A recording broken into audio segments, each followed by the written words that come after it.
Mijn naam is Denise. Voordat ik naar de UKGR kwam, was ik een persoon die heel erg leeg was van binnen. Ik had heel veel problemen in mijn binnenste. Ik kan me herinneren dat sinds kleins af aan, hoe ik me opgroeide, iedereen zei altijd van, oh Denise, je lacht altijd, je straalt altijd. Maar van binnen was ik helemaal kapot. Zodra ik alleen was in mijn kamer, dan begon ik paniekaanvallen te krijgen. Als ik ging nadenken over de toekomst, raakte ik heel erg benauwd en verstikkend. Ja, ik voelde me eigenlijk gewoon waardeloos, alsof ik geen toekomst zou hebben, geen geluk zou hebben. Dus zodra ik in mijn kamer was, zocht ik een hoekje op en dan begonnen de tranen te stromen. Ik kan nog herinneren dat ik echt sinds mijn 10e of 11e tot aan mijn 19e gewoon meerdere keren per week mijzelf in slaap moest huilen. Zonder dat er iets concreets gebeurd was. Het was zelfs zo erg dat er momenten waren dat ik ging voorstellen dat een dichtbij familielid is overleden, terwijl dat niet eens zo was. Alleen om een reden te hebben om te kunnen huilen. En zo ging dat maar door en ik kon maar niet plaatsen, maar echt geheel mijn tienerjaren ging dat door en niemand had het door. En het was ook zo dat ik zelf ook alleen wilde zijn het liefst. Want zodra ik was met andere mensen die allemaal blij waren, ik was ook blij, tenminste zo deed ik. Het was gewoon voor mij, ja, deed ik alsof. En ik raakte ook zat om elke keer alsof te doen, want ik wist dat ik al in de avond waarschijnlijk weer zou moeten huilen. Dus zo groeide ik op. En ook met mijn familie thuis. Ik kom uit een groot gezin, maar ik was altijd een persoon zonder mening. Alsof ik niet voor mezelf durfde te praten. En dat merkten ze ook bij mij op school. Ik kan me herinneren dat op mijn 19e ongeveer, toen had ik echt een dieptepunt bereikt, om maar zo te zeggen. Want ik was het gewend om altijd, wanneer ik alleen was, te huilen. Dan droogde ik mijn tranen weg. En dan zei ik weer van, oké, maakt niet uit, ga gewoon verder met je leven, ga studeren. Dan haal je diploma en dan kan je verhuizen, kan je eindelijk gelukkig zijn. Dus dat hield mij sterk. Dus altijd nadat ik een paniekaanval of iets kreeg, dan was dat mijn routine. Maar ik kan me herinneren dat op mijn 19e volgde ik een studie.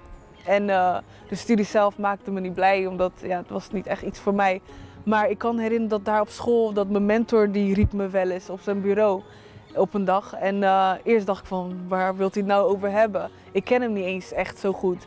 En toen we daar waren, toen had hij alleen één vraag. Hij zei tegen mij, ja, sorry dat ik dit vraag, maar ik moet het vragen. Ben je happy? Die woorden gebruikte hij. Op dat moment voelde alsof de grond onder mijn voeten werd weggehaald. Ik dacht van, oké, klaar. Nu is mijn masker gevallen, zelfs als een vreemde persoon het ziet, dan is het helemaal heel erg. En ik kan nog herinneren, diezelfde week, ik zat er gewoon mee dat hij dat vroeg, want het was ook waar dat ik niet blij was. Ik dacht, oké, nu ben ik 19, nu ben ik ouder, ik word steeds volwassener, hoe lang gaat dit door? Dus toen heb ik een vriendin gebeld en heb ik uiteindelijk gezegd wat er aan de hand was met mij. Dus ik belde een vriendin op en ik heb haar alles uitgelegd. Ze kwam direct naar me toe en zij vertelde over een plek waar zij heen gaat en dat ik een keer mee moet gaan met haar. En dat was de UKGR.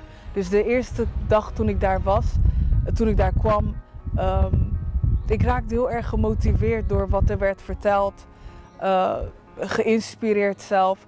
En zo begon ik steeds te denken van, oh oké, er bestaat wel een uitweg. Ik zag die mensen die daar waren blij, maar ik zag gewoon pure blijdschap. Dus zo begon ik te gaan, de diensten te volgen. En al heel in de korte tijd, dat was mijn eerste ervaring, dat ik dacht van wow, ik stopte met huilen. Ik hoefde niet meer te huilen in de avond wanneer ik iemand vertelde over wat ik heb meegemaakt. Normaal barst ik altijd in tranen. Ik kon het gewoon vertellen, gewoon zonder het gevoel te hebben dat ik moest huilen.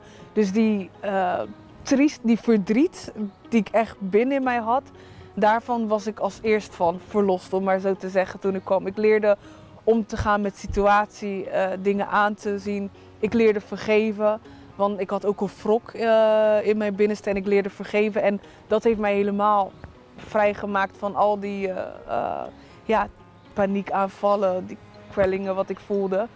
En dus zo begon ik te groeien. Ik begon vaker de diensten te volgen.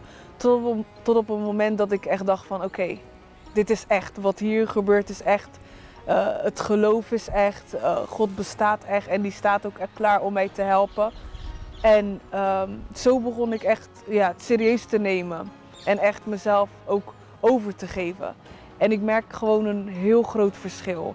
Als ik mensen van vroeger weer tegenkom, zij zien ook een verschil met de vroegere Denise en de Denise van nu.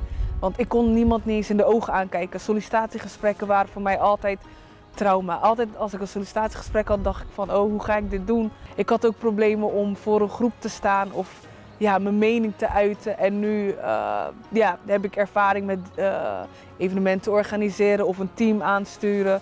Dus heel mijn binnenste is veranderd. En dat ik echt vandaag de dag, ondanks dat er tegenslagen komen, want die blijven komen, ik weet hoe mee om te gaan. Ik raak niet meer benauwd of paniekerig wanneer iets niet meezit. Ik heb gewoon de hoop en de zekerheid dat het goed zal komen. Ondanks de situatie.